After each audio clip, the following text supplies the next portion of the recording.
আরব আমিরাতে গেলাম। ইউনুস স্যারের কথাগুলো সংযুক্ত শুনে আরব যান, আমিরাত। কড়াই গন্ডায় আমাদের মিল লোকের পাবেন, কাহিনী বর্ণনা কড়াই করছিল। গন্ডায় মিল তাদের পাবেন। বলতেছে, বলছে আমরা তোমাদের কোনো ডকুমেন্ট আমরা বিশ্বাস করতে পারি না, এত ভুয়া।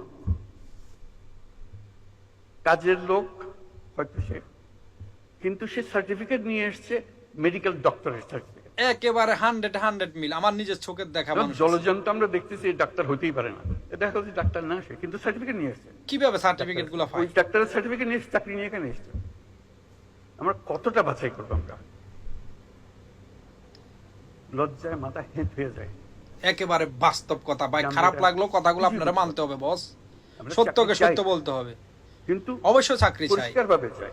রাইট, এরকম ভুয়া একজন যে চাকরি দিচ্ছে তাকে আমি নিজেকে ডাক্তার বলে পরিচয় দিয়ে গেলাম। এইগুলো বন্ধ করতে হবে আসলে শেষ বাংলাদেশ পর্যন্ত থেকে যে স্যার। চাকরি দিব কোথাও, শুধু এটা পার হওয়ার জন্য ডাক্তারের সার্টিফিকেট দরকার।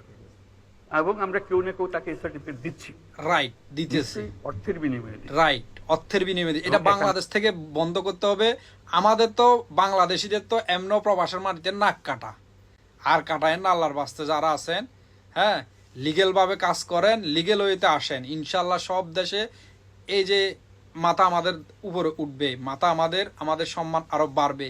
আমাদের তো এম্বাসি থেকে আমি জানি না কেউ কোনো সহযোগিতা পায় কিনা, তো বাইরে আল্লাহর